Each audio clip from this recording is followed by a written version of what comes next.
Alison is a clinical hypnotherapist and Anxiety UK approved therapist. She is also a professionally qualified accountant and project manager and is currently working in a government organisation. During her accountancy studies, Alison struggled with exam anxiety and sought help. Hypnotherapy was instrumental in helping her to qualify. She went on to study with the London College of Clinical Hypnosis and obtained a postgraduate certificate in clinical hypnotherapy and remained with the LCCH as a student supervisor and tutor. She is a full member of the British Society of Clinical Hypnosis. Her specialisms include anxiety and phobias, and she has a particular interest in helping students achieve their academic goals. Her significant business experience enables Alison to understand and treat issues experienced in the workplace. Her talk is titled Single and Living Alone During the Pandemic. Thank you. Thank you for that introduction, Tom. I'll just set my slides up, if I may.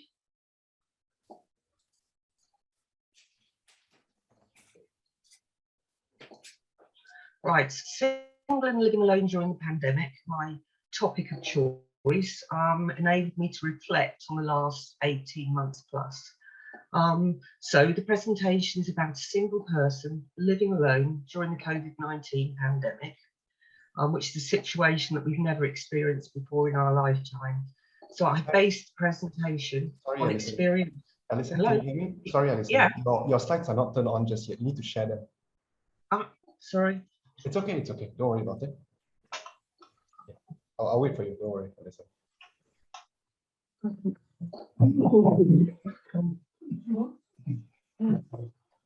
There you go. You got it right now. Apologies for that, everybody. No problem. Okay. Just a full screen. There you go. Thank you. Okay. Right. Sorry. So I based this presentation on experiences drawn from myself, friends and colleagues who are also single and living alone. Is everything okay at the end? Can everybody hear me? I'm very sure they can hear you, Alison. Just to let you know. Right. I can hear you very well. Right, okay. So single and living alone, and they've been kind enough to contribute to this presentation. So basically, we would consider the profile of our single person, UK government measures that were put in place, lifestyle implications, the consequences of the COVID-19 lockdown stresses, how clinical hypnotherapy can make a difference, and looking to the future. Right, the profile of our single person. So for the purpose of this presentation, our single person had the following characteristics prior to the start of the pandemic. They were not in a personal relationship and been single for some time, had no pre-existing medical conditions and considered themselves to be healthy, both mentally and physically, enjoyed socialising, including wining, dining, attending concerts, engaging in golf club and sports activities, and visiting friends, and they were in full-time employment, office-based. So these parameters will allow me to focus on some elements of the impact of the pandemic, of which we all know there were many. So UK government measures. COVID-19 was an unknown quantity when it raised its ugly head in early 2020. It quickly and shockingly became a pandemic affecting the entire world. Not having experienced anything like this virus in our lifetime, the UK government had to introduce measures, some mandated, to try and control the virus and slow down its spread amongst the population here. Why? To reduce illness, of which the severity was unknown, to help control hospital admissions and strain on the National Health Service and control the death rates, which was also unknown but predicted by scientists as being potentially high. I will briefly review some of these measures as they will have an impact on the health of our single person living alone. Government measures introduced included instructing employees to allow their employees to allow their employees to work from home. unless they were classified as frontline workers, which obviously were National Health Service staff, delivery drivers, supermarket employees, amongst others. Social distancing between individuals, which initially was 2 metres, to help prevent contracting the virus through the air. This resulted in queues at shops, petrol stations, almost everywhere accessible to the public. Eventually, after much debate here, the compulsory wearing of face masks was introduced as an additional layer of protection from the virus. We also had lockdown periods, of which there have been 2 in the UK to date, mandating that we should all stay at home and not mix with other households. Initially, we were only allowed to leave the house for essential supplies, to take 1 hour of exercise per day, or to care for clinically extremely vulnerable individuals, which in my personal circumstances, I was responsible for looking after my elderly mother. These restrictions were alleviated in stages with the introduction of bubbles and allowing greater number of people to mix outside and inside the family home. When lockdown periods were lifted and we were allowed outside again, travel restrictions were imposed to control our movement around the country and in turn control the spread of the virus. For our single person, these government measures would impact their lifestyle in numerous ways. They will be confined to the house with limited social interaction. A colleague of mine who was always travelling for work, out socialising with friends or pursuing other recreational activities, described this transition as moving to a form of solitary confinement, which proved so very difficult for her. At times she felt so very alone and had to go out walking every day just to have the opportunity to see and talk to people, even talk to strangers. However, she adopted a positive mindset and routine walking every day. It can become very strange and solitary for a single person not to talk or see anyone for days on end. One positive aspect of the pandemic is that communities have become stronger as we all got to know neighbours that we hadn't met before. For another friend, the NHS clap was more than just a Thursday night recognition of the brave and dedicated work the NHS did for us all. It turned into her social life. Her whole street ended up being outside for over an hour, chatting to each other over garden fences across the road, looking out for each other, ensuring that everyone was coping in these unprecedented circumstances. A restriction on exercise was imposed as outdoor activity was limited to 1 hour per day, and gyms and sports clubs were initially closed during lockdown. I found this particularly difficult as I'm a keen golfer and play golf once a week, but I consider that main source of exercise. So this activity was suddenly taken away from me, along with all of the social aspects that go with it. So I felt as if I never left the house. However, in the UK, we're all lucky enough to have well-known personalities like Joe Wicks delivering online workouts that we could participate in. One friend found these workouts helped her to combat her loneliness. As to her, it was more than just a workout. It was more about being together with everyone, as the Joe Wicks sessions were transmitted live, and this made her feel that she was sharing the experience with others. Trapped inside our houses, day in, day out, also had an impact on the general health of some of us. Weight gain's been particularly problematic in the UK, and I would imagine around the world. For those with a positive mindset and strong self-discipline, being able to social distance from the fridge can be managed. Living alone without anybody discouraging regular trips to the fridge can be challenging. One colleague, who I do regard as having good self-discipline, got into the habit of raiding the fridge and assumed that food became her comfort blanket during the pandemic. She felt that she couldn't control anything else in life during lockdown, so ate what she wanted, when she wanted, regardless of the consequences. This resulted for her in 1 stone weight gain. As we slowly return to the new normal, she has regained her self-discipline and lost the weight she gained. which is the benefit of a positive mindset. Adopting a new way of working from home, had its challenges. For a single person, not having someone at home to ensure we adopted good working discipline and didn't fall into bad habits created some problems.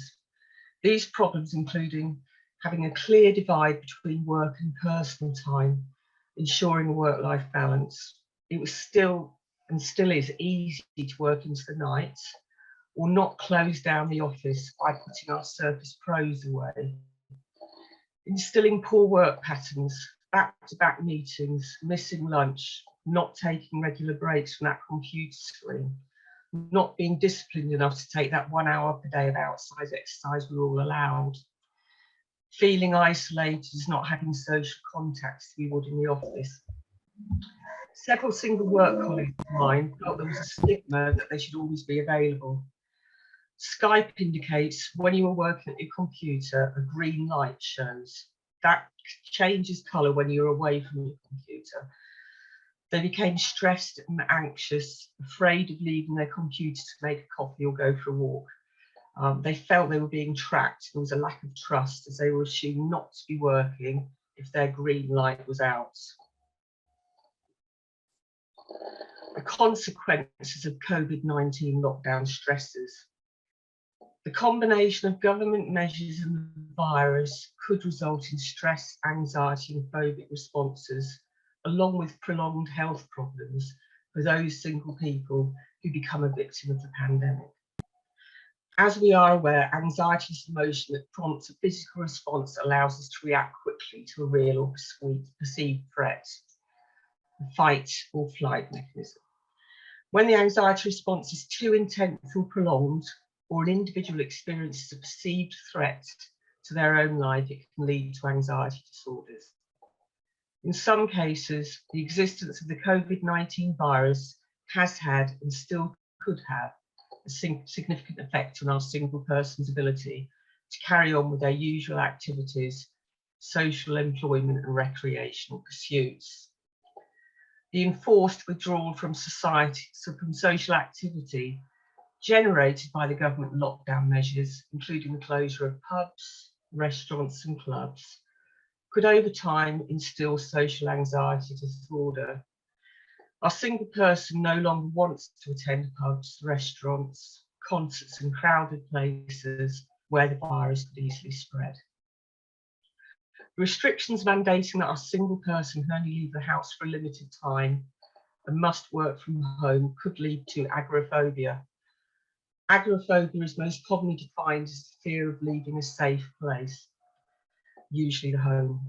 With a fear of contracting COVID-19, our single person could consider the home the safest place to be. If due to the pandemic, anyone is anxious about going outside away from home, standing in long lines, being at home alone, being in crowded places, they are showing signs of agoraphobia. Earlier, I talked about a colleague who had a very social lifestyle and described being confined to the house as a form of solitary confinement. She has adopted a positive mindset and embraced the new normal, living with the virus. However, many agoraphobics also feel being left alone. Could be monophobia and dislike any situation where they feel trapped. A phobia, as we know, is an abnormal fear invoked by a particular object or situation where the fear is out of proportion to demands of the situation and cannot be explained or reasoned away, is beyond voluntary control and leads to avoidance of the feared situation. A friend had a situation during the early stages of the pandemic where she was suffering from COVID symptoms and had to register for a test. The test centre was a 45-minute drive away from her home. She was anxious and scared to leave the house. No one would go with her for fear of catching the virus. They thought it was too risky. Waiting for the result was painful, as every day people were being admitted to hospital and dying, and she had nobody to support her. She found the whole experience surreal and exhausting, both mentally and physically. didn't consider herself an anxious or fearful person. However, her rational brain went out the window at that time. Unfortunately, some of our individuals have become victims of the pandemic and will be suffering from social anxiety disorder, agoraphobia, and even monophobia, and will be feeling lonely and have physical health issues due to lack of exercise and lockdown implications. However, on the bright side, other single people living alone have adapted to the measures introduced by the government and embraced the opportunity of being at home. They have become fitter and healthier due to regular exercise, started new hobbies, and use the opportunity of peace and quiet as a time to reflect. For some, not having the daily commute to work has given them better time and a better work-life balance. How clinical hypnotherapy can make a difference. If an individual wants to take positive steps to help themselves return to their pre-pandemic state of good mental health and well-being, clinical hypnotherapy can help. Hypnosis can be used to create and access a serene, peaceful, safe place from where you can experience a more realistic and positive perspective. The hypnotherapist has a range of therapeutic tools to address the consequences of the COVID-19 stresses and help our single person. We will look at a few examples now. Relaxation. Relaxation is the key to combating excessive anxiety, stress, or fear. As the mind calms down, it communicates with the body, in turn releasing any tension in the muscles. Relaxation occurs. It is also a fundamental element of hypnotherapy. We must relax our patients to enable them to be receptive to post-hypnotic suggestions and any other therapeutic technique that we want to administer. Our patient could also be taught the art of self-hypnosis, relaxing the mind to induce a gentle trance state, where in their own time, they can experience that serene, peaceful, safe haven sense of calmness. If anxiety suddenly occurs, breathing exercise can be performed, taking slow, deep, regular breaths, releasing tension to invoke calm. Post-hypnotic suggestions are suggestions given in trance to make something happen when not in trance. When creating suggestions for therapy, those suggestions must state what our patient wants and be positive, not negative. It can also be used to encourage your patient to imagine what has been suggested, visualization. These suggestions are perhaps the most important tool the clinical hypnotherapists have at their disposal, as they can eliminate unwanted behaviour and install new desired behaviour. Hypnodesensitization is a technique widely used for the treatment of phobias. It is based on a systematic desensitization behavioural method developed by Joseph Wolpe. The hypnotherapist induces a state of relaxation and the patient is then exposed to a succession of anxiety arousing stimuli from a hierarchy discussed and developed by the patient and the therapist. The hierarchies are referred to as SUDS, the subjective unit of disturbance scale, and the stimuli are ranked from a state of being absolutely calm, 0, to the worst anxiety the patient has experienced, 100. The therapist then works through the hierarchy, commencing with the lowest points, asking the patient if they are comfortable with the stimuli being presented. If the patient is comfortable, the therapist can present the next scene. If the therapist receives 2 no responses, the therapist can either return to the previous scene and or reinforce suggestions of calmness and relaxation, taking the patient to their safe place and then awaken the patient in the usual way. It will normally take several sessions to desensitize the patient, dependent on the level of anxiety they are experiencing. For our patients suffering with the fear of catching the virus, hypnodesensitization is a good technique to use. On the SUD scale, 0 could be safe at home and 100 could be contracting the virus at a crowded venue. Studio orientation in time, also known as POTS, is a technique that allows a patient to experience a time in the future when a problem has been resolved or is on its way to be resolved. This technique can also be used to help motivate your patient and set up a template for success. For example, if our single person wants to lose weight gain during the pandemic, we can enable them to visualise themselves at a point in the future looking good, feeling healthy, and confidence, having successfully lost that weight. The point in the future may be a realistic target they set themselves to achieve their goal. The studio orientation and time technique can also be carried out following hypnodesensitization, so the patient can visualize themselves in the future with no anxiety with the initially presented situation, free from fear of the COVID-19, the acceptance of living alone with the virus in the new normal. So looking to the future, the COVID-19 virus is still with us all and will be some time. We must learn to live with it. We should look after our mental health as we do our physical health. Because it could be a challenge returning to activities that benefit our mental health, social and sporting activities. If we recognise that we are struggling with our mental health and aren't able to help ourselves, we should reach out to those who can help us. This applies to all of us, not just our single person. So thank you very much.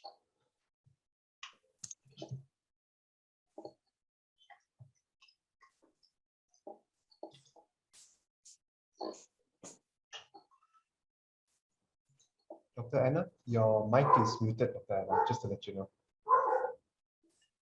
Okay, sorry about that. Thank you, Alison. And yeah, I was just saying that, you know, it has been tough, especially for people living alone. We've heard of friends who've had to celebrate birthdays alone, have a lot of milestones alone, and definitely the new norm is something that we really need to get in tune with.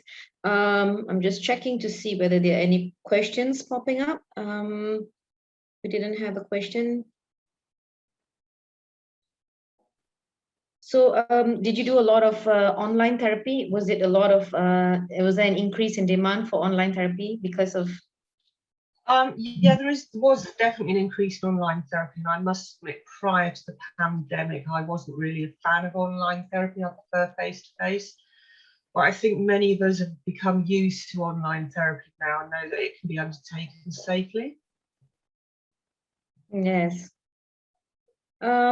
I think we probably don't have any other questions at this point, but Alison, we will be forwarding you questions that come up along the way, because our participants may drop us some questions in the chat box. So thank you so much. It was really enlightening, and thank you so much, Alison. Thank you very much.